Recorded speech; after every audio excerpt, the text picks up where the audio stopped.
It's very true that we're always anxious to improve our circumstances. We're always anxious to fix the things around us. But so many times we're not anxious to improve ourselves and fix ourselves. And so the whole teaching of this is that when we start in life, you probably started off like I did, and that is with goal setting. And well, let me just tell you a story. Kirk Campmeyer, when I was in my early 20s, asked me what my plan for growth was. And the bottom line is I didn't have a plan for growth. I didn't know that I was supposed to have a plan for growth. He was the first one that kind of made me aware that, John, growth's not automatic. If you're going to grow, you have to grow intentionally. And so I said, okay, I'm going to grow intentionally, but I didn't know how to grow. I mean, no one ever, it's one thing to ask yourself if you have a growth plan, but I didn't have a growth plan. And I went to my friends and asked them if they had a growth plan, and none of them did. And so I desperately began to say, well, how do I grow myself? How do I develop myself?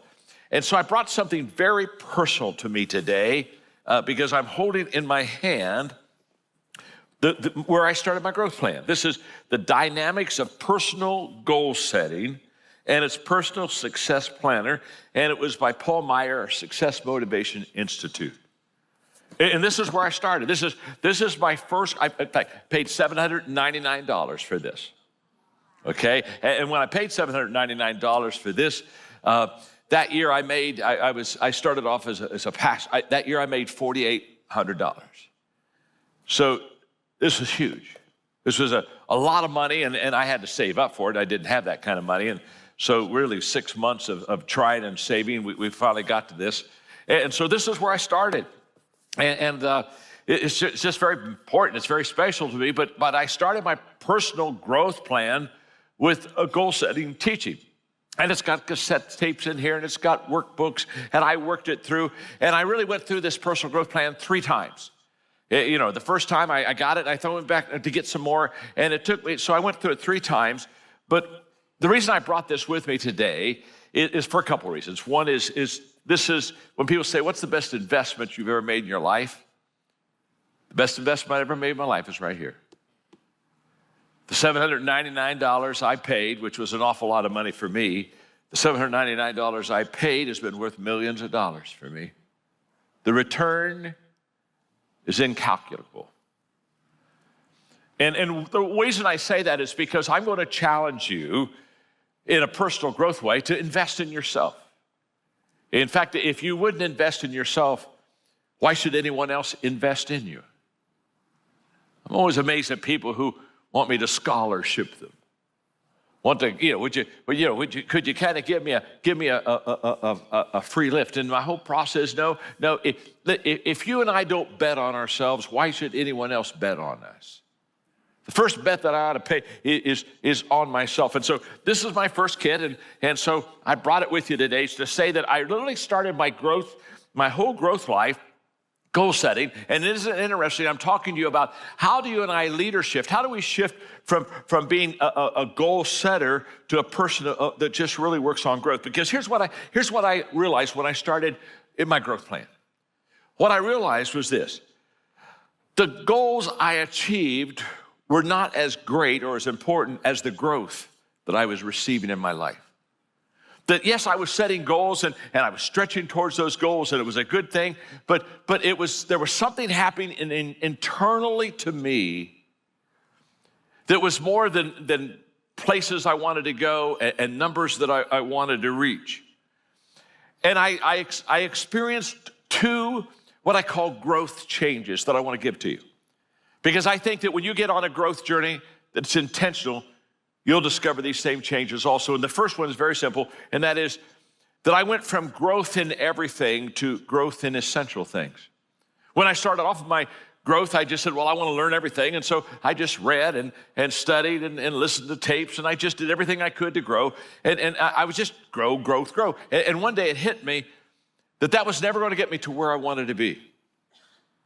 That I had to go from trying to grow in every area and everything to grow, get essential. What are the main things that you just need to grow in? Now, for me, in my 20s, I came to the conclusion that if I could be successful in relationships, if I could become successful in training and equipping people, if I could have an incredible attitude that would help me be an overcomer, and if I could learn to lead and increase influence, if I could do those 4 things, relationships, equipping, attitude, leadership, if I could grow in those 4 areas, then I probably could be successful. And so I committed that these are the areas I'm going to grow in. And so I began to eliminate a lot of stuff so that I could grow in what I would call, for me, the main stuff. And I would say to each one of you in all of our sites and here locally, that what you've got to do is when you start your growth plan, becoming intentional, you got to ask yourself, what are the areas I'm going to grow in? You can't grow in everything. You don't even want to grow in everything, but you got to grow in the essential things. For me, REAL, relationships, equipping, attitude, and leadership.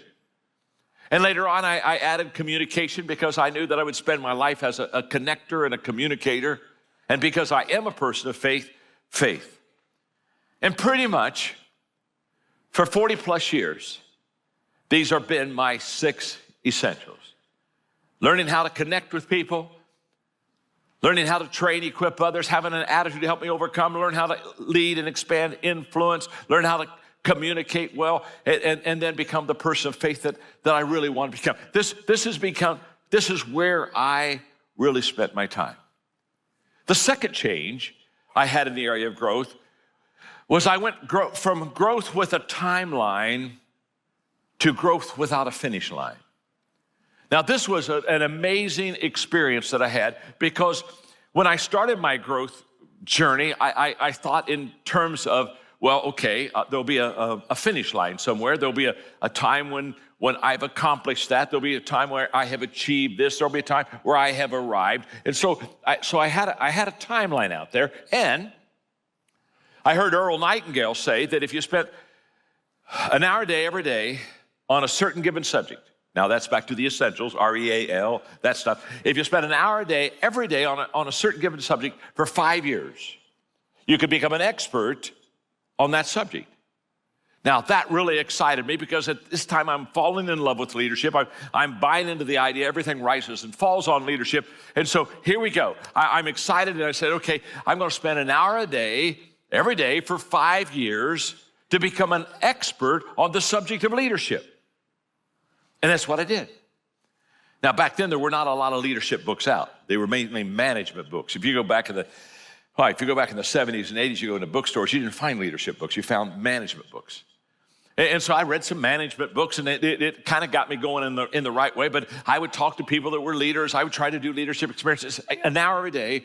And every day, every week, as I would go through this process, I'd ask myself this question: how long will it take? Well, Earl Nightingale said it'd take 5 years. Well, I'm not only reading and studying and learning and experiencing. Guess what else I'm doing? I'm counting down. I think I'm Mr. Cape Canaveral. And I'm going, 5, wow, 4, 3, and I can smell it. It's out there. I'm getting close. There's going to be some light in this tunnel pretty soon. And I was about halfway in this 5-year run of countdown until something happened. It wasn't anything I read. It wasn't anything that somebody came and sat beside me and mentored me on or kind of gave me some thoughts or advice. About halfway in this journey, the inside of me switched. I was receiving so much value from my personal growth. I was learning so much about leadership. I was growing so much internally that I stopped counting. And I left the question, how long will it take? And I picked up the question,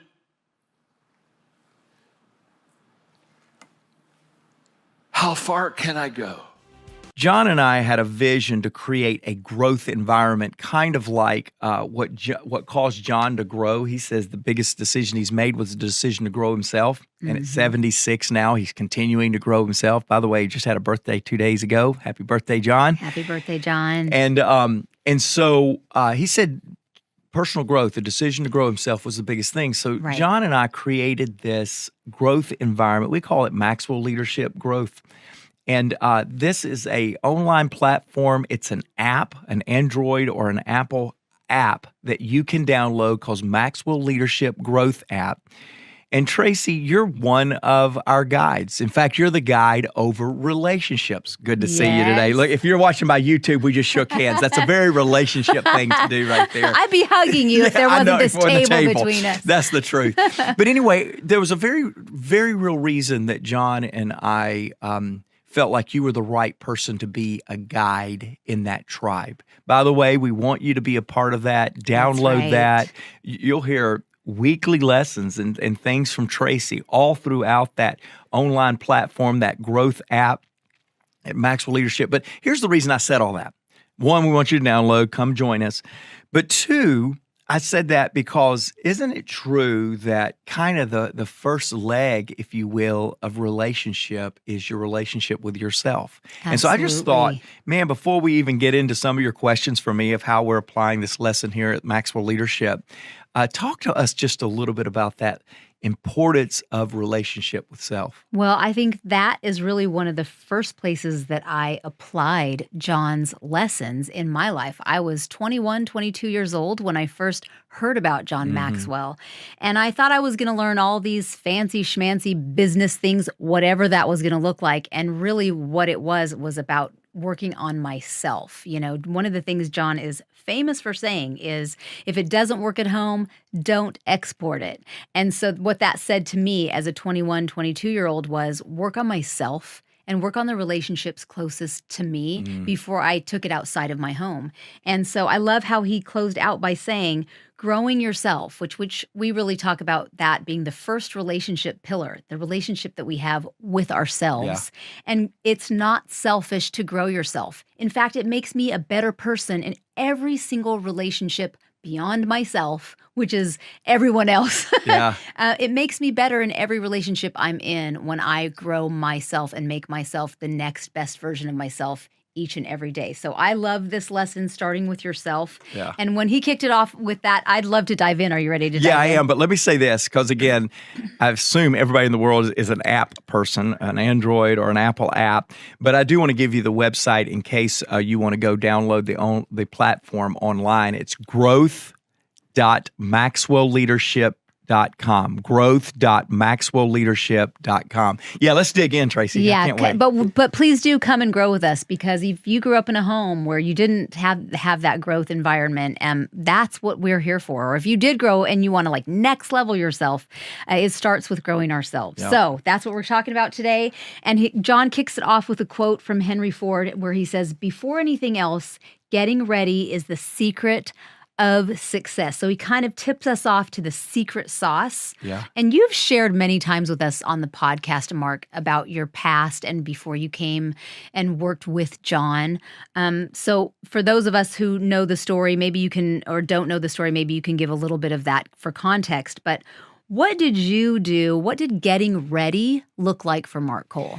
Yeah, I've always been very blessed with genetics to always have a drive. I feel like at 5 years old, I could envision this running leadership, running something, taking some people on a journey they've never been on before. I've just always had these visions many, many, many years ago. I've told those stories, no doubt, here.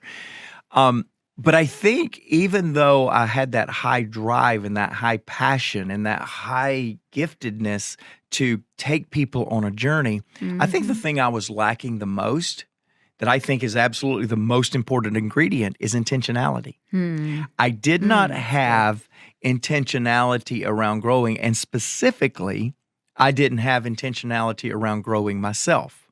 Now, I put high demands on everyone else because I drove myself to high demands. Right. But the idea of intentionally growing came to my awareness 30 years of age. A guy that was leading me here at John Maxwell's company said, "What's your growth plan?" And I went, "I don't have one. I don't know what those are. Do you have a template?" They did have a template, and that became my growth plan. And by the way, the template all was derived around things that would impact me from the inside out. I love that. I love that. So for those of us who, if you had that in childhood, that feeling, or maybe you were considered a bossy kid. Yeah. That was me. You, Redheaded me boss too. kid. Yes. Me too. I wasn't redheaded, but I was considered man. bossy. Oh, My brother says one of the things that my younger brother is that I would say all the time is Brad's not allowed. Brad's not allowed. Brad's not allowed. Did I say Brad and Tracy weren't allowed? No. Brad's not allowed. well, what's funny is you were the older sibling there. That's right. I was the baby of 5, and I would say Steve, Philip, Joy, Danny are not allowed. Just me. I've You were I've got allowed. the coat of many colors, so it's my turn here. That's exactly right. But if if you're getting to that place in your life where you're near 30, or maybe you're older than 30 and somebody has never asked you, do you have a growth plan? Yeah. And that's what we're talking about today. That's what the app is about. That's what the platform is about online, so that you can come and join us and grow with us. Yeah, for sure. So, okay, then he talks about the bookends of success are starting and finishing. And then he talks about the value of starting with yourself. And he hits on something that is so often quoted, and that's the Gandhi quote, be the change you wish to see in the world. I have quoted that so many times. So maybe you're listening to this podcast and it's the first time you've ever heard it, or maybe you're hearing it fresh for the very first time today with new ears and a new perspective for where you're at in your life. So I'm curious, Mark, how you would recommend for somebody who is hearing that for the first time or with fresh ears again, how you would recommend for somebody to start, to begin to be the change, those first steps. Well, so there's a lot of tools. I'm going to talk about tools in answering of your question. Good. But Love because tools. there's a lot of application. We spend every day of our life thinking of applications to get people to start That's growing right. themselves, right? So Yeah. I'm going to give you 2 or 3. We've already given you one, the Maxwell Growth app. I think that when you are starting a growth mindset, I think you really have to make a determination that it is going to start with me. And I'm not going to worry about external recognition, external promotion, external celebration until it locks in inside of me. In fact, I can remember, Tracy, on several years, you all know, if you've been a part of the podcast for very long, you know that the end of the year, the beginning of the next year is just magical to me. It truly gives me a chance to focus on some things. Well, I can remember several years starting a new year off with great anticipation, great excitement. It was going to be the best year yet. And I would share with people around me my plan for the year. And much like some of you watching on YouTube, or some of you listening right now, maybe some of you are still in the gym and it is the end of February and you're still in the gym with your New Year's resolution. We're Tracy proud of is you. a fan of you. So proud of you. So maybe you're listening on the treadmill right now, on the elliptical. Maybe that's what you're doing. But you've had those people that are wet blankets. They've got a fire extinguisher with your name on it. Okay, you get a little fire, they're gonna put it out for you. And I know for me, there's been some years to where I came out of the gates ready to go, and to where a sideways word or a less than affirming word put my fire out. Then there's those years I get the same wet blankets. I get the same fire hoses, the people that want to extinguish my fire. And I just look at them and say, watch me. Watch me. You know why? Because I settled it within that that's where I'm going. And the years where I settled it within that an external affirmation or an external accolade was nothing, good or bad, because I knew where I was going, are the years. So my first thing to you, and I'm going to again give you a couple of tools with the question, Tracy, that you asked me. But I want you to start within, resolve it. Are you settled that you are going to make a difference this year for yourself? Have you started it there? Now, one of the things that I am passionate about is the book, Developing the Leader Within You 2.0. Absolutely. I'm holding it up right now for those of you on YouTube watching. This book was the first Maxwell book I read, and it absolutely changed my life. I would start with something. Start with a book. Maybe the app is not your thing, even though it's free. Maybe it's not your thing. Go to the app, pick up this book. We'll put the book in the show notes. Take 15% off if you use the keyword podcast. We'll do all the stuff for you, but you're going to need to go pick up the book and decide. One other thing is we're going to have a growth day. Tracy and I are going to be part of it March the 13th. Yay. We're 2 weeks away.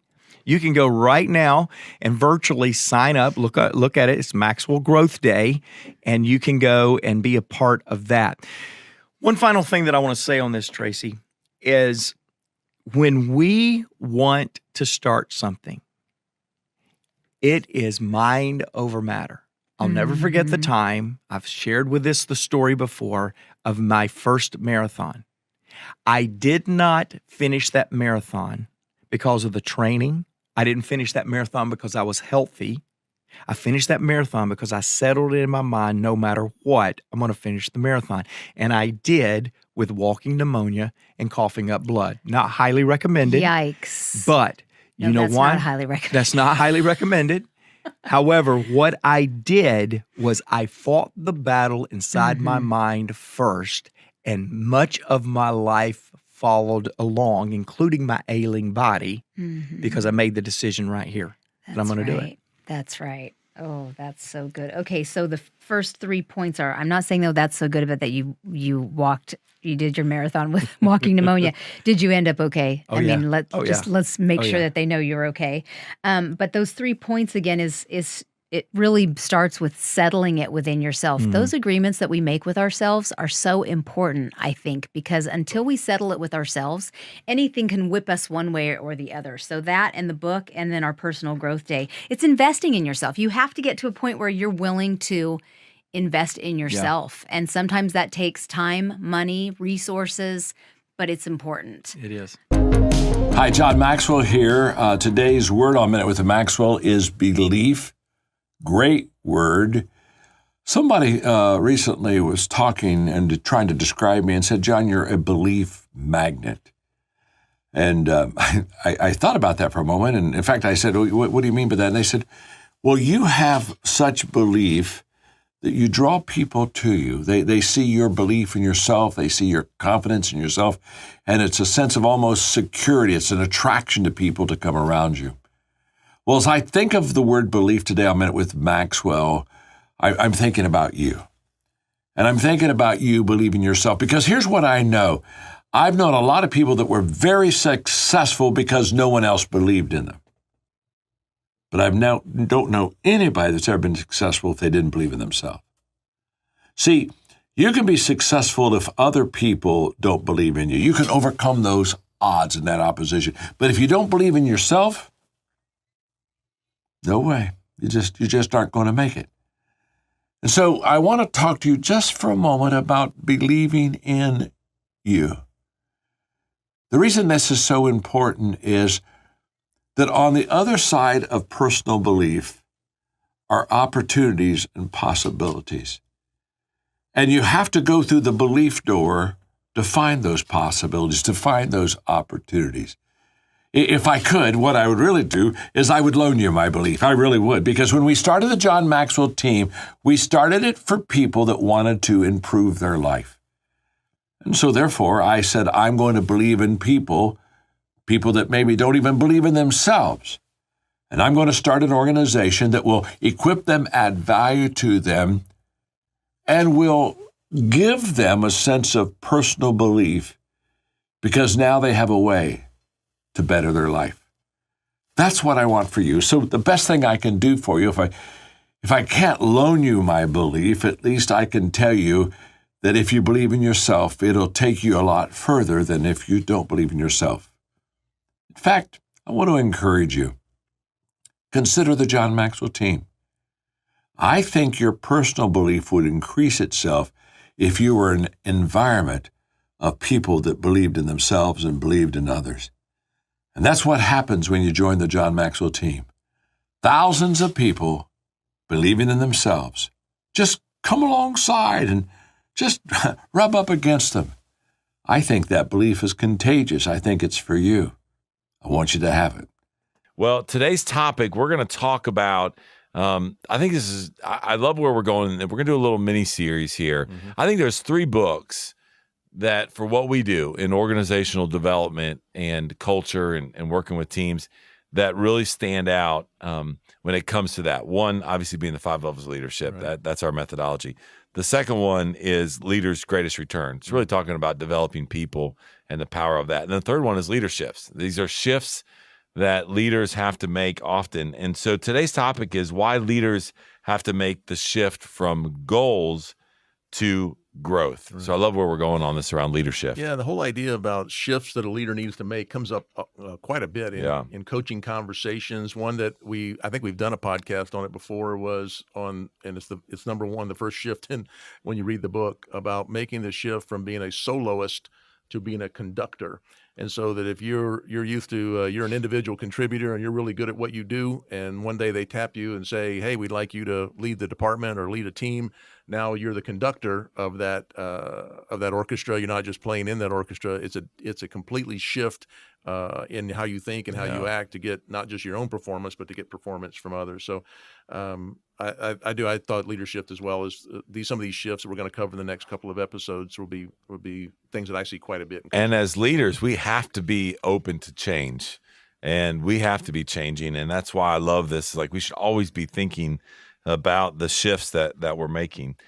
So today we're going to talk about where the shift from goals to growth that John's going to lead us through with this content pieces that we're just going to kind of take back and forth here. And when you start out as a leader, we talk about this in the 5 levels of leadership, where we get a position and then what do? We immediately want to just start producing. We want to start hitting our KPIs, and we make a mistake to where we kind of maybe don't grow, but we also just kind of jump right over connecting with our people. And so we think that kind of hitting our numbers and the KPIs, whatever your KPIs might be, will make you a better leader. It'll increase your value. And while it does, from an external standpoint, really from an internal standpoint, you got to be growing on the inside to be able to keep producing and growing outside and hitting those KPIs. And so we are big here at Maxwell Leadership about it being a growth focus versus a goal focus. Yeah, I love that shift from growth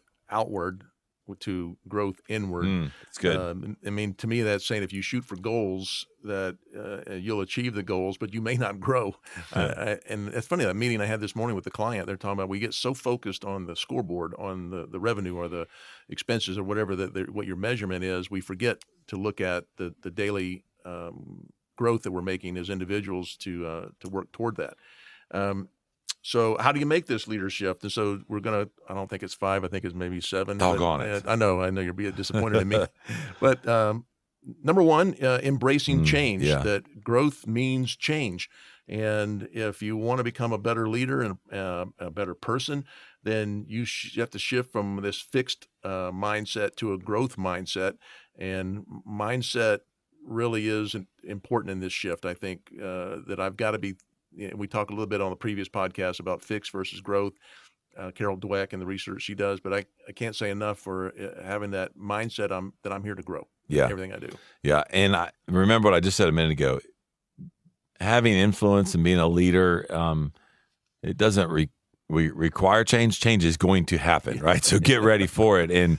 And we have this phrase that we say where if you don't like change, you'll like irrelevance a whole lot less. And so you just need to be aware of that and know that that's going to happen. And so you got to embrace it, as Perry talked about, as we begin to think about this from a growth standpoint. And the fixed mindset leaders, they don't like it. They don't like necessarily the change. And so they think it leads to, well, it's about failure and I am failing and I need to change. All those things that kind of go with that when we hear the word change and how does it affect me? Versus if we have a growth mindset, back on this mindset thing about change, then we'll embrace the change. We'll embrace the learning and the growth that we will go through. I mean, you think about this, anything that we change or do a little bit differently, at the end of the day, we've learned something vergoing having that repetitive it doesn't mean mindset. We like change any more than anybody else. No, not at all. Yeah. But I see it in a different light, is that I'm going to go, and you think about it, your whole life is about change. You wouldn't be where you are if you didn't change. Yeah. So, but we look at it with a different view. You say, I'm going to go through this because I'll be better on the other side. I mean, the only reason that we now have over 3 million downloads is because you heard my very first one and you said, Chris, I think we need to embrace change. I love you. So I've grown through this process, and I give all that credit to you. And what we've created today, though, right? Like just continually changing. So right. Well, the word that you made me think of is the word teachable. That there we go. Yeah, there we go. And so our next point here, great segue. You were right? so teachable. Yeah. But it's a fantastic characteristic for a leader. And so, the question I always ask people on a coaching call, how teachable are you? And so how do you become more teachable if you decide and I think it builds trust with people when you say, when they view you as a teachable leader, that you don't have all the answers. You're always seeking to learn more. You're asking them to help you grow. You're observing. You're curious. Lots of things like that. But you're looking for growth opportunities in every situation. You ask questions. You are curious. You seek out information from others. You file. John's big about filing what you've learned so that you can recall it. And then my favorite is passing on what I'm learning to others. I notice that the more I teach people, the more sticks with me to do that. So, real quick, before you go to the next point, one of the things I was thinking about under this and having a teachable spirit and being okay with the failure side of things, which that's a strong word, but just the whole teachable spirit. We talk about this success cycle to where John talks about, hey, listen, try something, right? You're going to fail, then you're going to learn, then you're going to improve, then re-enter again. And so whether it's this podcast, whether it's leading a meeting, whether it's a new process or a system, be teachable through understanding that that's going to be a success cycle and a process that you're going to go through. Try it. Know you're going to fail. What are you going to learn? Be teachable through that. Then improve it and then re-enter and do it again. I'm smiling because I was in a meeting yesterday and one of our teammates asked me, didn't you write about this on a podcast or a blog? I went, yeah, let's pull that up. And I pulled it up, and as she was looking at it, I was looking at it, I go, did I write this? It was like episode 12 or something. Yeah. It was a long time ago. I go, oh my gosh. At least it wasn't one when you said, hey, look, can we do this together? All right. Okay. Hey, podcast listeners, do you have a clear plan for growth? Achieving big results most often does not require big life changes. Small improvements over time compound into big results. Download Clear by Maxwell Leadership. It's the new free app where our expert guides help you pace your leadership journey and set a clear plan for your growth. You can also find all sorts of resources on the Clear app, including this podcast, and information on upcoming events such as our International Maxwell Conference this August. This upcoming conference will be like no other, so be sure to download Clear by Maxwell Leadership in your app store and register today. Okay, number 3, make your love for learning greater than your fear of failure. I thought that was an interesting teaching to say, how big is this fear that I may have that I might not get it right? That can I make that idea that I want to grow, I'm willing to grow greater than that. Don't count losses. He says, John says, don't count losses, count lessons. I thought that was pretty good. I love that. Don't count losses, count the lessons. Because what do we do? Naturally, as human beings in the flesh, we go, man, I don't have this anymore. I lost that, or I didn't do this right. Versus, man, I learned this and I learned that. So I absolutely love that, which goes into a book, that John wrote, Sometimes You Win, Sometimes You Learn. Yep. And I just think it's a powerful lesson. Well, number 4 is develop relationships with other growing people. This may be one of the strongest points that we're going to talk about today, because a rising tide raises all boats. And I know I've had the privilege of working in and around this organization for a long time, over 23, 24 years. I started when I was 5. And just being around this environment, we're in a bubble, is what we call it. It's a leadership bubble. We're challenging personal growth all the time. But I think when you're around these type of people, the easier it is for you to grow and to get because it becomes contagious. And so, be the difference maker. Take that step and be that person for your team or your organization, and bring people around you. I was talking the other day with somebody, and we started talking about the fact that if you look at the people that you're hanging out with, what are the conversations about? Are they all about, man, you remember when? You remember when we did that? Remember when it was this? Or, man, this is what I'm learning and this is where I'm going and this is what I'm trying. That right there, just the next conversation you're in when you go out, for a social event, you're hanging out with couples or people where just be aware of that and listen to that and the tone of the conversation, because you want to be around those that are saying, man, this is what I'm learning. This is what I'm thinking. This is what I'm reading. You do that all the time to me, right? Like, this is what, I was reading this book the other day. I was listening to this and I learned that. And I'm just like, holy cow. So it just encourages me to be growing. But that's two-way. And I was just thinking the same thing, is that you do that to me and our team. We're looking at what are you learning this week? What are you reading? Yeah. And then a week doesn't go by, somebody asks me, what are you reading now? Even my coaching clients are now saying, hey, what should I be reading? Yeah. So that, because we're in these conversations that we all realize we've got some growth to do. Yeah. Number 5, develop greater humility. Remember, we're going from goals to growth. How do I develop more humility? And this humility is really about the essence of being unafraid to admit when we're wrong or what we don't know, and being able to, it's like self-awareness and humility kind of tied in together here, about recognizing the gap that I could be filling by spending some time each day investing in me. Yeah. And when I admit that I'm wrong, then I'm on a path to discover what's right, and it just opens me up to learning more. Which this is about self-awareness and being having that humility to be open to that, and that feedback from other people, maybe also some tools.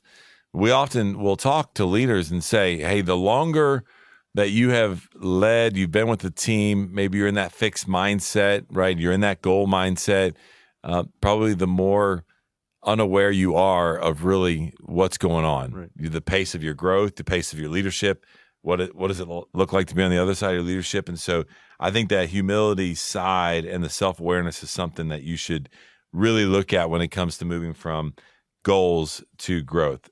Number 6, believe in yourself. This is just really about, do you believe that you're worth it? You listen to a podcast, you maybe listen to an Audible book, maybe you attend a workshop, maybe you begin some coaching.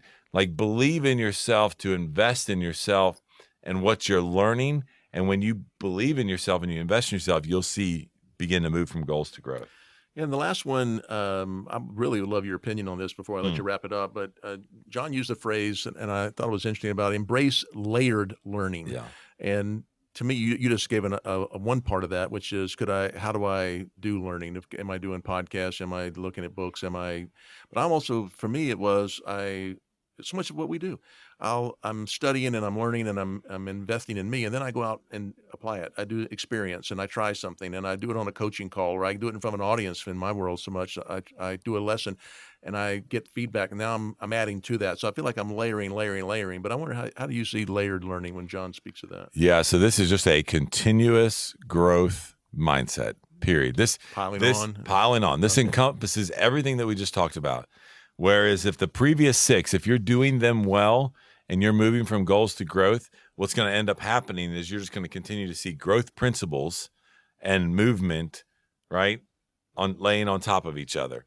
And so you're going to continue to see that layered learning, hey, take a chance, take a risk, learn something, and then you're going to learn something more. And then but if you never take that step and begin learning, you'll never have the opportunity to experience layered learning. Yeah. I think, Coach Bill Walsh years ago, San Francisco 49ers, but he had a phrase that kind of upset people, because he said, the score will take care of itself. And I thought, no, you're the head coach. That's all we're about, is the score. And he said, no, if you do these, if you invest in yourself, if you do the right things, if you are brilliant on the basics, if you're learning and growing and improving and growing and improving and growing and improving, score will take care of itself. I thought, isn't that true? And we get so focused on the goal, the scoreboard, that we don't do the daily things we should be doing. Yeah. And that the goals will take care of themselves. Yeah. I want to be a leader. I want to learn how to lead well. Where do I start? In fact, they'll say, what book do I begin with? And whenever they ask me that question, my answer always surprises them, because I tell people, if you really want to be a terrific leader, the first book that I've written a lot of them, on leadership, that you should read is The 21 Qualities of a Leader. Now, that's a very popular book. It sold millions of copies, but it's not by far one of my best-known books.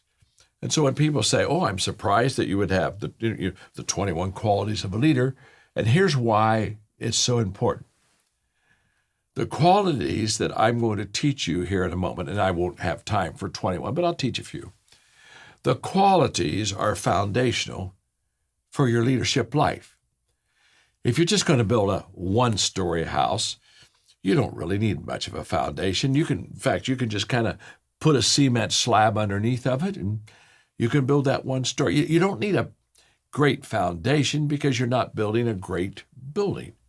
You're just one story. But if you came to me and said, I really want to build a skyscraper, in other words, I want my leadership just to stretch to the heavens. I want to do big things in leadership. The first thing I would say to you is, you've got to get the foundation right. If the foundation is correct, you can build a skyscraper of leadership for your life. And the foundation are the qualities, because the qualities, those are the things that express who you are on the inside.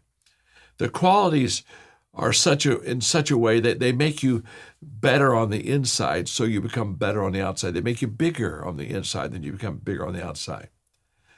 And one of those qualities, I have time just maybe for 3 or 4, but one of those qualities is character.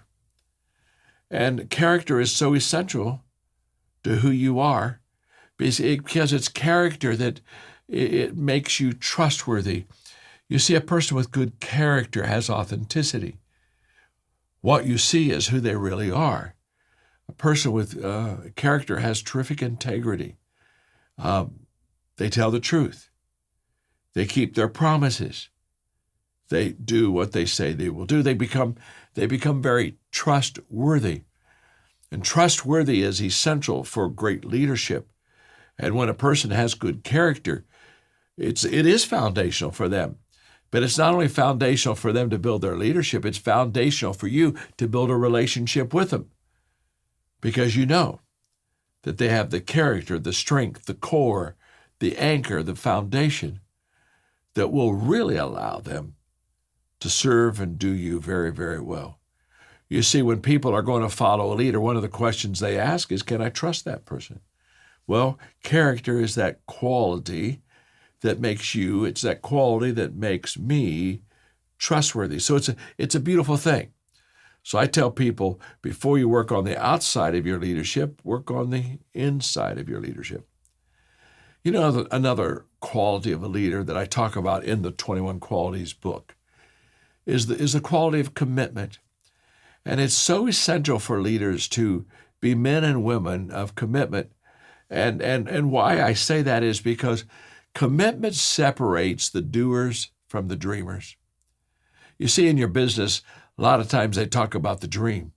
And, you take the dream, what do you want to become? Sometimes you post it on your refrigerator, and this is who I want to be in the future. And to have a dream is a good thing. But one of the things you're going to learn about the dream that you have is the dream doesn't come true because you have the dream. There has to be a quality that makes that dream a reality, and that quality is commitment. And if you're committed, it takes you from being a dreamer to a doer. If you're not committed, you're just a dreamer. And there are a lot of people who think that the dream is enough. It's not. You see, the dream is free, but the journey isn't. That's why people like to sit around the table and talk about what they would like to become, and they have these great dreams. But honestly, when you get up from the table, you've got to make it happen. See, dreams are free, but the journey's not. And since the journey, which is what brings you to the reality of that dream, it costs something, commitment is the core. Commitment is essential quality for you to have as a leader to make your dreams come true. Another quality that I express in the 21 Qualities of a Leader book is generosity. The willingness and the ability to give on the front end.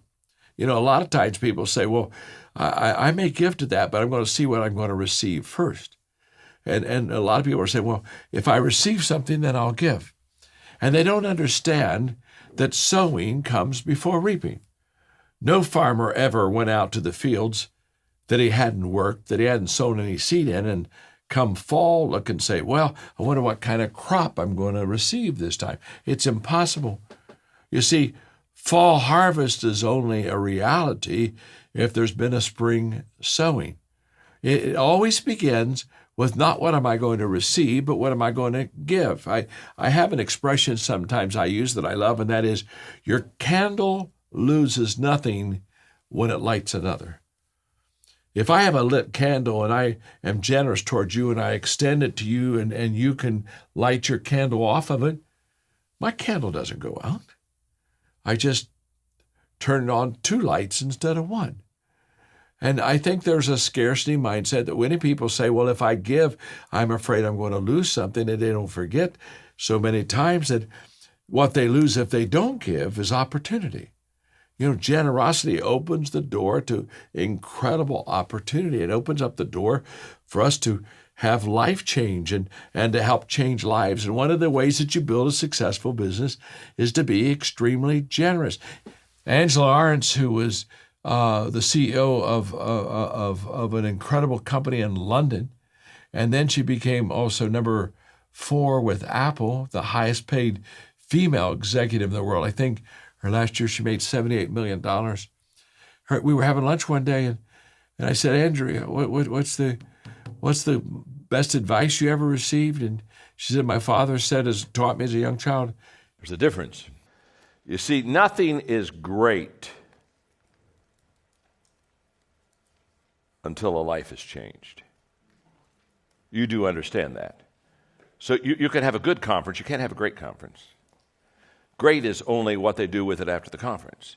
You can have a good book, but the book becomes great when it changes the life. And so many times we count our victories before we have victories. We count our victories because we just looked good when we walked across the stage. And everybody clapped and everybody was happy, and we thought, oh my gosh, what a good conference.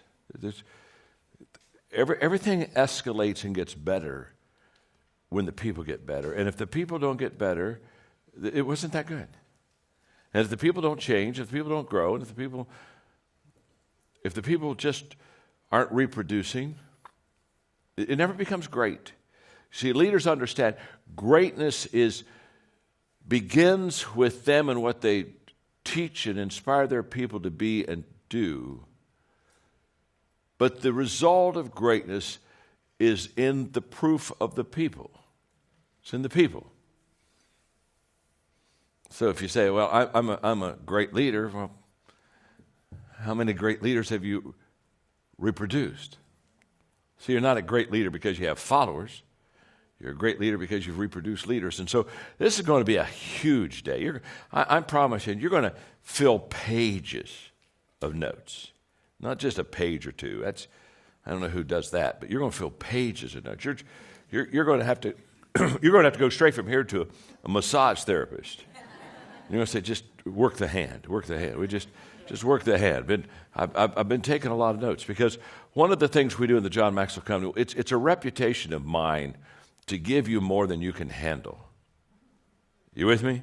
Do you ever go to hear somebody speak and you just kind of sit there for a while and kind of hope for a miracle? You know what I mean? Just say, I know it will sometime get better. And you know, and have you ever sometimes one just walk up and say, you know what, you're not very good. Let me give you a couple thoughts here. Just say these, it'll help you. It'll take you to a new level, huh? Now, the reason I say that is we work very hard. You're here by invitation. I mean, we do these things quite a bit. We got to pack this thing out many, many times. But we just said, no, we want the right people in the room. When we want the right people in the room because then it reproduces itself. So I've worked hard. I'm going to do the laws of growth. I'm curious, how many of you have the book, 15 Laws of Growth? Raise your hand. Oh, look at that. Yeah, that's good. That's really good. That's very good. You notice I didn't ask how many of you had read it? I'm delighted today to talk to you about some of the laws of leadership. And the first one I want to talk to you about is truly the first one I should talk to you about. Now, there are 15 of them, but you have to understand there's one that I think is foundational for the other 14. Not more important, but foundational. and that's the law of intentionality. And that's where we're going to begin today. The law of intentionality just basically says growth is the only guarantee that tomorrow is going to get better. Oh, isn't that good? If you're going to grow, and if I'm going to grow, we're going to grow intentionally.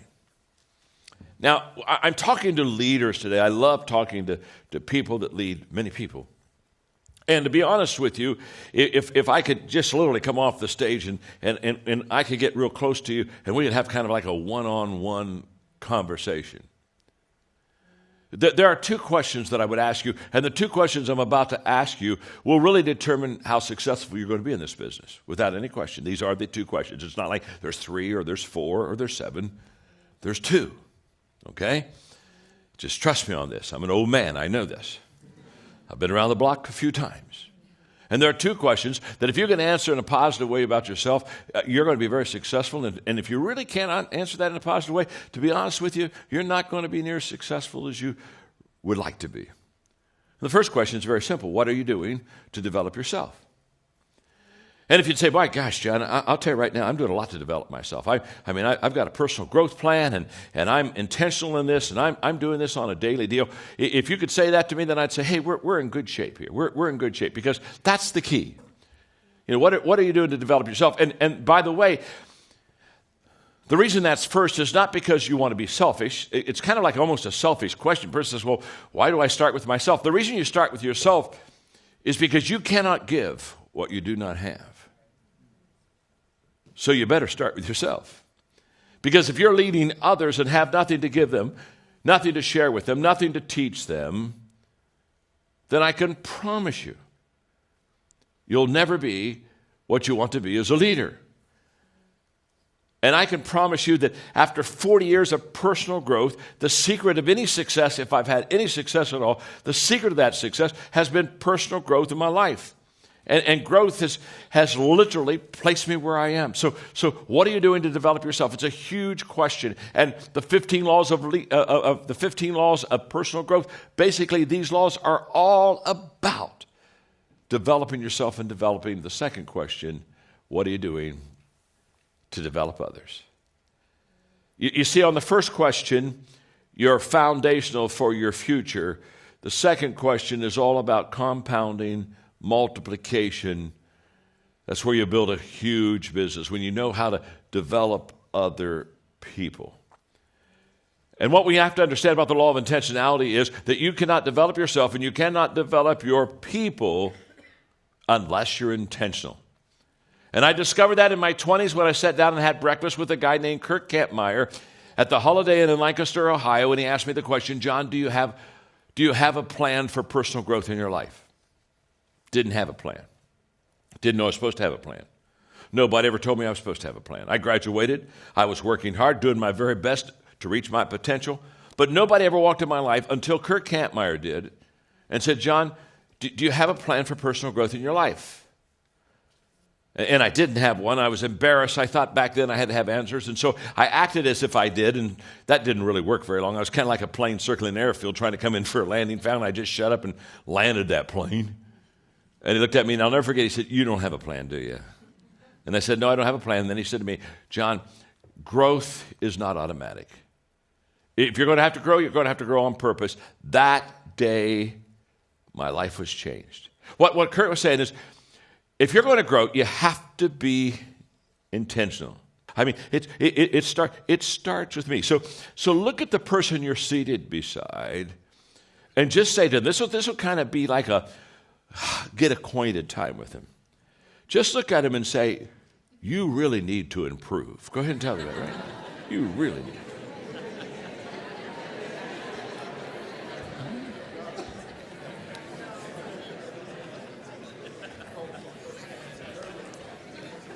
Now, wasn't that fun?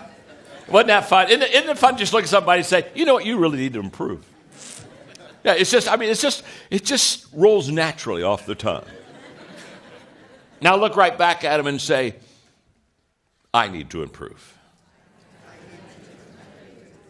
Now, you said that with a lot less enthusiasm. I mean, did you hear that? I mean, when I said, tell the other person you need to improve, I mean, it was loud. You need to improve. Yeah, well, yeah. I need to improve. Yeah, I need to improve.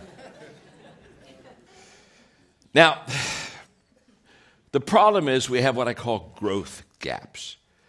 The reason that we're not intentional in our growing is there are just some gaps that keep us from getting to where we need to go. And I'm going to give you about a half a dozen of them really quickly. The first one is the assumption gap. And the assumption gap just basically says, I assume that I'll grow automatically. You see, most people, they live by assumption. 99% of people today are assuming, just assuming, that somehow they'll get better. Very sad, folks, very sad. Because let me tell you something about assumption. Assumption is a huge disappointment in life.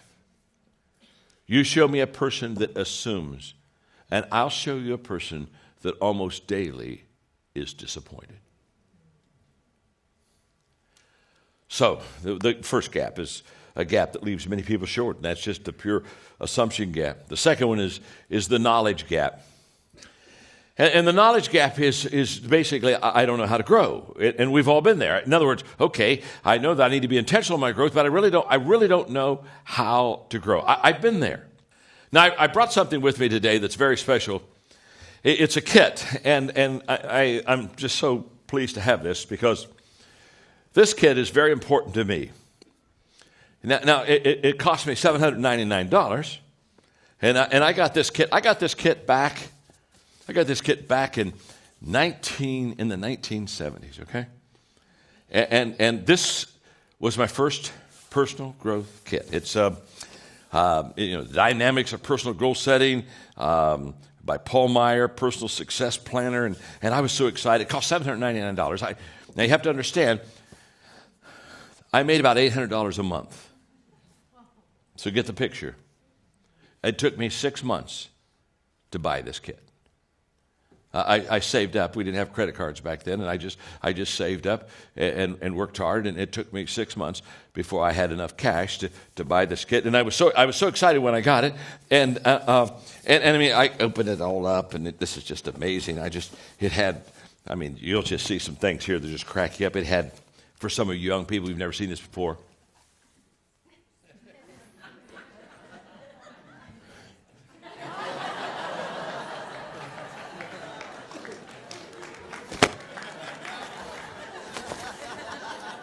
they're called cassette tapes. And I remember taking the first cassette tape out, putting it on my little cassette player, opening this up. Oh my gosh, this was so wonderful. That wasn't.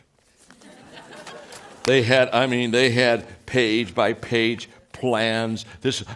I go through the plans and listen to the tapes and go through the plans, listen to the tape, go to the plans, listen to the tape. This was my first growth experience. And the ROI on this $799 kit,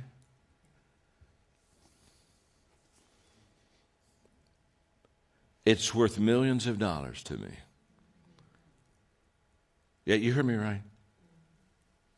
Millions of dollars. And experiences and a lifetime of growth. And what's interesting is, now here's what I want you to hear. The value of this kit, the content was good, but that wasn't the value. The content was good.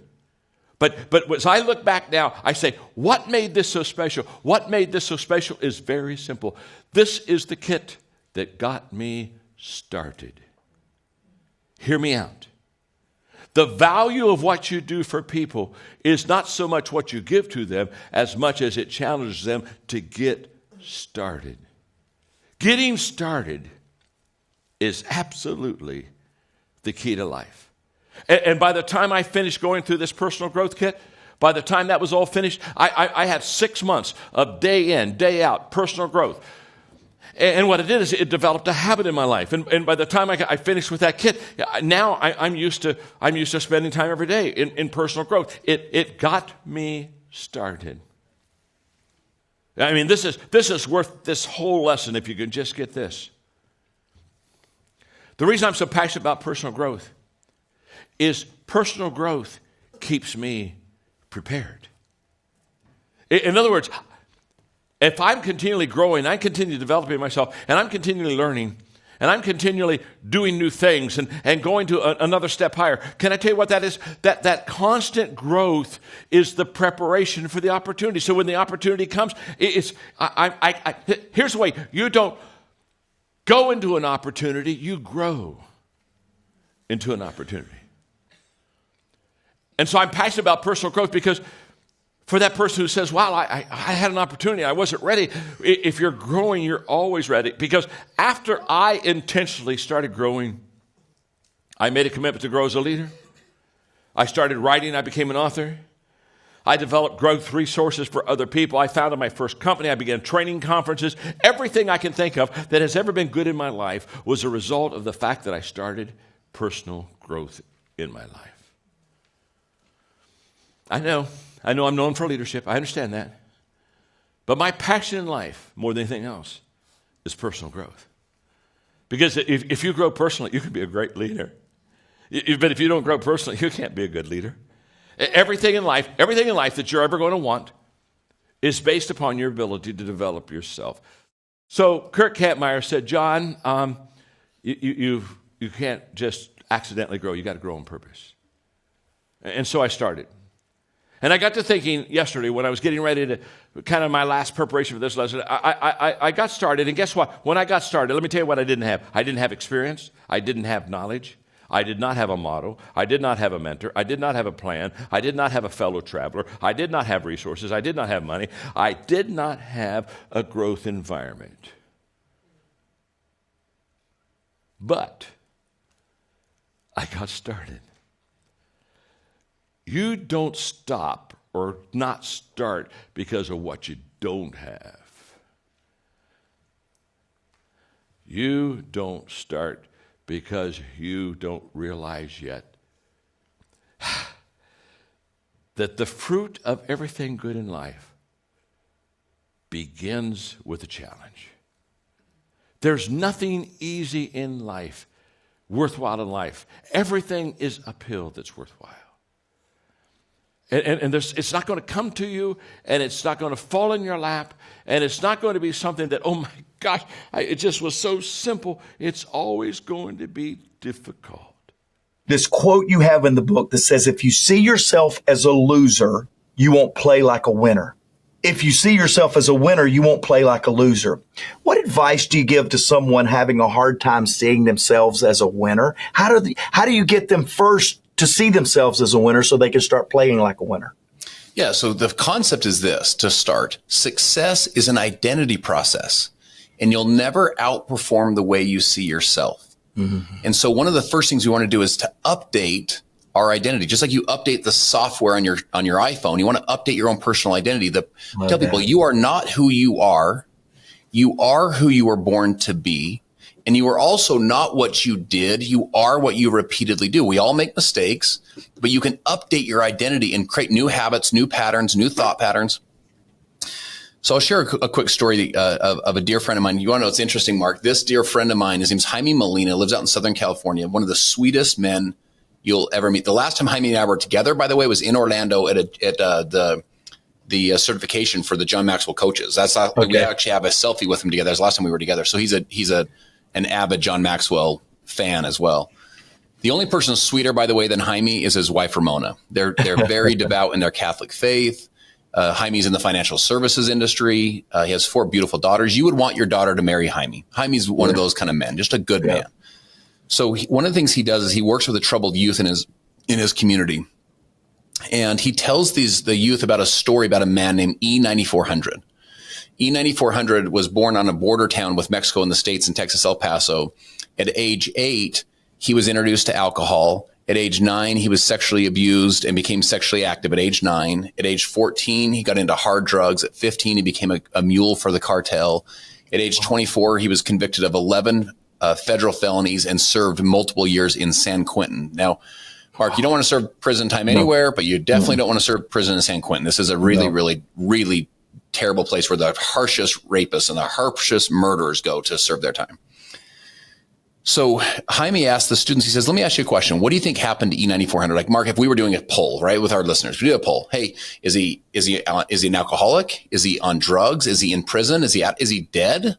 Is he living his best life? Like, what are the odds of these different things? Remember, at age 8, he is introduced to alcohol. 9, he gets abused and becomes sexually active. 14's on hard drugs. 15's a mule. Serves in San Quentin through all of his 20s. What would be the odds? Well, one day he says to the students, he says, let me ask you a question. He goes, you guys remember me telling about E9400? They go, yeah. He goes, I got a special guest here today. And they're like, what? And he goes, E9400 came here. He goes, let me go grab him in the hallway and grab him. Walks out, shuts the door behind him. The kids look around like, the guy, this is that story of this man he's told us about. So Jaime walks in, but it's just Jaime, shuts the door, walks to the front room. They're thinking, where's E9400? And he says, I am E9400. And my friends, Jaime Molina, you are not what you did. You are what you repeatedly do, and you are not who you are. You are who you were born to become. Jaime is not E9400. E9400 was his prison number. It was a 6-digit prison number. That was his identity. That's who he was. That's how he was known for many, many, many years of his life. That's not who he is.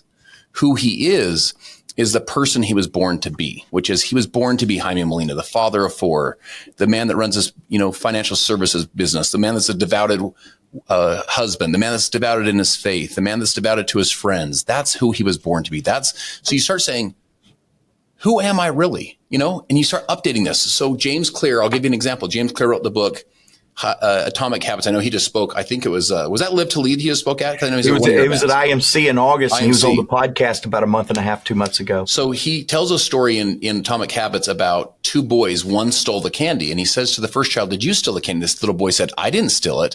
They said to the second child, did you steal the candy? The little boy said, I don't steal. I didn't steal is an action. I don't steal is an identity. You can update this stuff and say, who is the person I was born to be, and start acting as that one today. So I just got to pause. I am thoroughly, and I will tell you this when we're done, I am so thoroughly enjoying this. I want all of you that listen, and we have a lot of people that work out, drive, commute while they're listening. You said 2 things that cannot be overlooked, and I don't have time to teach them. Justin has just killed it in teaching them. But one is update your identity. And every one of us need to update our identity. Even if your identity that you're holding is pretty good, if it's stale, you need to still update your identity. I don't care if it's good. I don't care if it's great. I don't care if you're living in yesterday's success. It's time to update your identity. Hey, welcome back, podcast listeners, podcast viewers. As John was teaching today, I was reminded of the John Wooden quote that says, be more concerned with your character than your reputation. Your character is what you really are. Your reputation is merely what others think you are. And Tracy, truly, I love all of my podcast co-hosts. I love guests like we've had recently.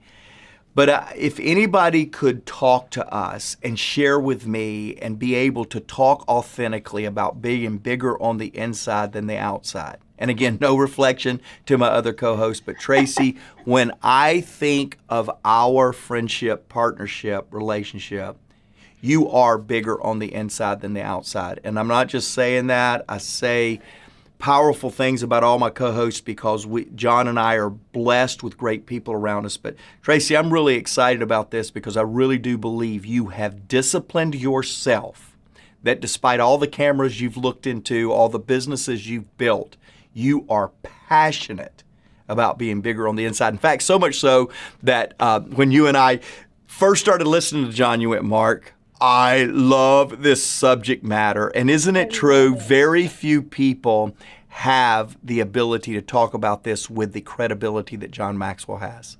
It's so true. Well, first of all, I want to say thank you so much for that very nice compliment. I am honored by those words so much. But I do love this because we do have a mentor who really has made this his whole life platform. And I believe the same about you, Mark. We have an inside out focus And so that has been something that we have talked about often. And so when this landed on in my box, with this as the title, I was like, yes, I'm so excited to discuss this. But at the same time, as I was listening, I thought, what excites me the most is the listeners who I know are on the other side of this screen, or in their car, or in their home, or working out, listening, however you're listening to this podcast. And I know that this was like, that little emoji where it's like a mind blowing, like, Yes. I know that there were leaders that were like, their minds were just blown, because what happens when you are growing up and your mind is formulating around what a leader is? It is your parents. It is your teachers. It is the adults in your life that have a title, right? And that your whole ideas about leadership are formulated around when you are in a position of authority and you have a title. You're the parent, you're the teacher, you're the boss, you're the CEO, you're the person in charge, you're the owner.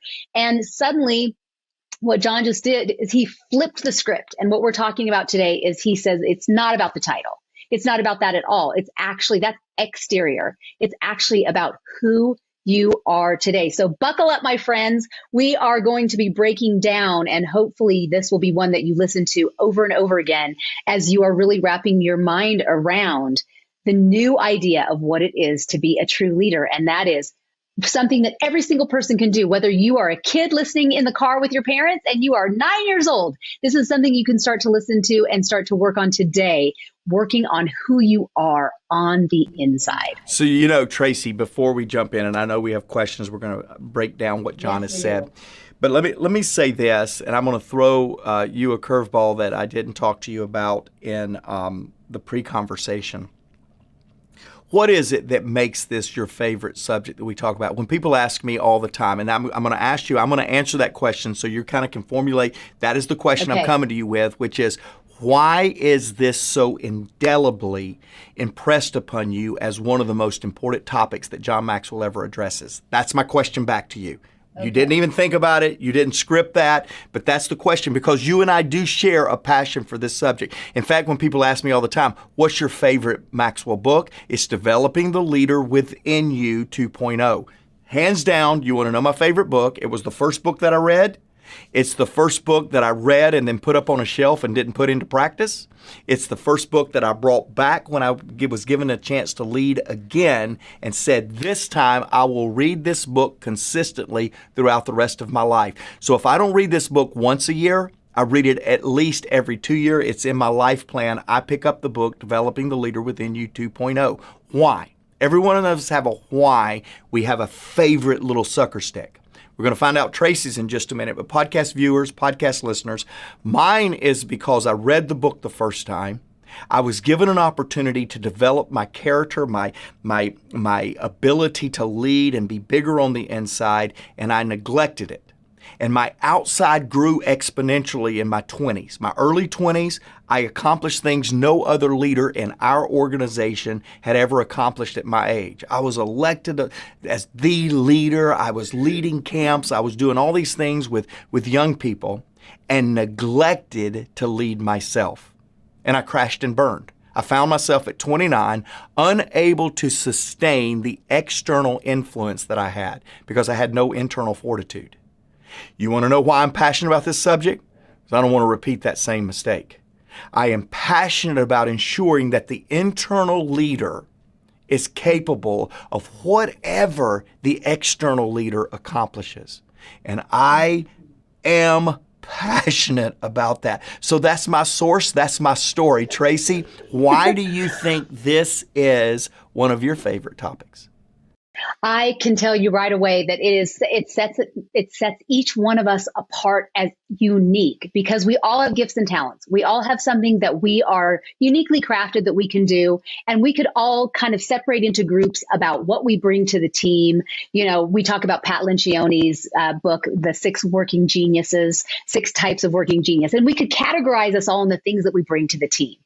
But when you talk about inside out leadership, what truly makes us unique is the individual parts of us that make us us. The part that makes me, the part that makes you, the listener, you, the part that makes Mark Cole, part that makes John Maxwell, is uniquely just us. There will only ever be one of you, and there will only ever be one of me. Beautiful. And so if we implement these tools, it takes away a competitive piece that really is you get into your very own lane. And when I started listening to John, it took away that competitive fear, maybe, that you were competing against other people, and it puts you into a lane of completing other people. When you become the very best version of yourself, then it made me learn to, if I focus on me, then I take my focus off of competing against other people.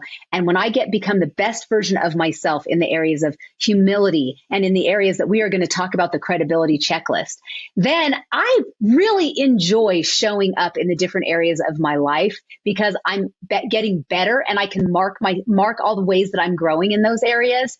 And John left a very, very, in each of his books, yes, the Developing the Leader Within You, but if you look in every one of his books, you are going to see areas where you yourself can develop as your unique self and show up in the areas where you show up in your family, in your community, in your place of work, in your place of worship, if you have that. If all the areas that you show up, you can show up as the next best version of yourself. And that lights me up, because when you see someone showing up as their best unique self, they are living their best version of themselves, and they bring their best. And so that, to me, the sky is the limit of growth, and that becomes endless. So I'm excited to get into this. Let's do it. And let's do it. So he talks about what inside out leaders are, and he kind of hops on a bunch of different things before he gets to the checklist. But one of the things that he talked about is like, if you value people above position, and I kind of hit on that. And then he talks about you can't inspire other people unless you are inspired by other people. And I really love that. Now we're going back, what are we going back? We're going back 42 years, 43 years. And I'm going to tell you, I'm going to read to you what I wrote in that little chapter that day about what a problem is and what does it look like. So I said, first of all, in English, obviously not in Spanish, but in English, the letter P that starts with the problems, it stands for the fact that they are predictors. Problems move us. The question is not when crisis comes, are we moved? The question is, where did we move to? Did we swim upstream and better ourselves, or did we drift to an undesired location? But problems move us. They may move you, they move me, they get us out of our comfort zone. The reason people don't like problems is problems don't let you stay the same. They require you to make a decision. They require you and I to do something with whatever problem it is. So when you think of a problem, it's a predictor. The second thing that I want you to know about a problem is that it's a reminder. And what it reminds you and me is the fact that life is difficult, that life is not easy, that you're going to have to work to achieve what you want to work, that there's no such thing as coasting your way to success. If you saw a person on the top of the mountain of success and you asked them how they got there, they wouldn't look at you and say, I have no clue. They'd say, wow, took a long time. It was a lot of hard work. Well, problems are reminders to all of us that leadership's not easy. Leading people isn't always easy. Every one of us have people in our organization that they have problems, and they sometimes become problems. They're just good, healthy reminders that leadership is tough, and so is life. But the letter O in the word problems means that there are opportunities. And that is huge. I don't want you to miss this. Almost every opportunity that I've ever had in my life that has been a big one came to me as a problem. And what are you going to do about that? And how are you going to change that? When I started my international leadership program, I did so because when I would travel internationally, I would see that people didn't understand leadership. And so I finally one day said, well, yeah, I think I've got to go travel and help people understand that. And it opened up an amazing work until we've trained leaders in every country of the world. And oh my gosh, it's been phenomenal what we've received as far as a return. But it began as a problem. Now it was an opportunity. The letter B in problems means that letters are blessings. And what I mean by that is very simple. They're kind of wake-up calls for us. There's a tendency for us just to, coast, just kind of, be an automatic. Automatic is just not good, but people love automatic. I mean, in automatic, you don't have to think. You can let your habits kind of take control, and you don't have to be creative. And we do this the same way, and we go to the same place. People love automatic. And one of the beautiful things about problems is they get us out of automatic. They kick us, they kick us over the fence to a territory. They kick us over the fence to a territory that we didn't even want to go. But once we get there, we realize, the blessings that they are going to be in our life. The letter L in problems stands for the fact that they're lessons. Every problem has a lesson to teach us. In fact, when I interview successful people, and I ask them, what's the greatest lesson you've ever learned? Almost every time, not every time, but almost every time, they'll talk about a failure in their life. They'll talk about a very difficult, dark period, and they'll say, it was in that time that I became a person of character. It was in that time where I began to make the changes that I need to make. So problems are lessons. The letter E in the word problems are everywhere.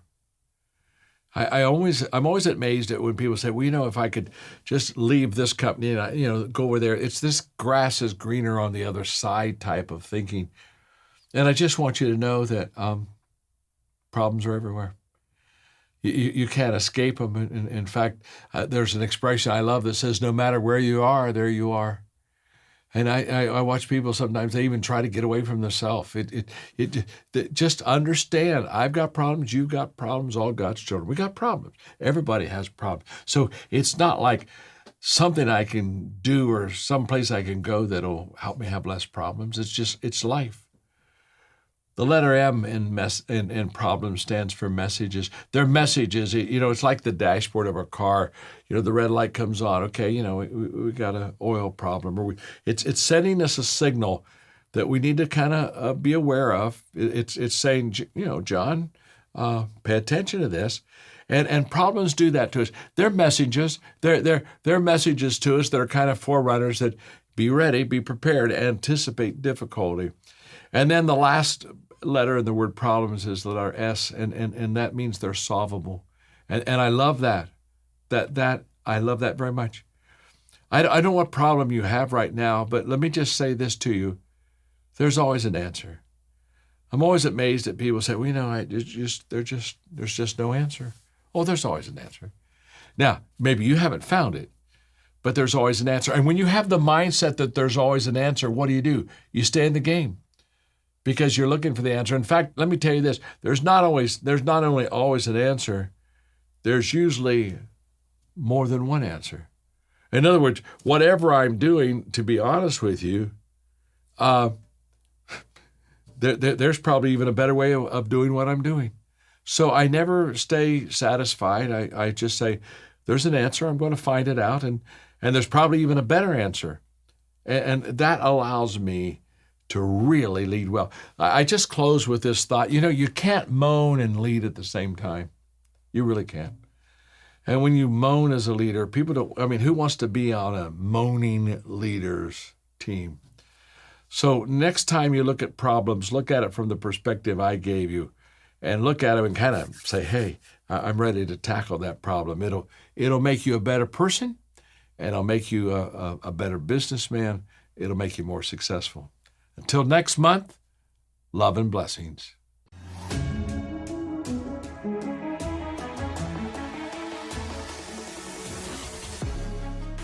Welcome to the Maxwell Leadership Executive Podcast, where our goal is to help you increase your reputation as a leader, increase your ability to influence others, and increase your ability to fully engage your team to deliver remarkable results.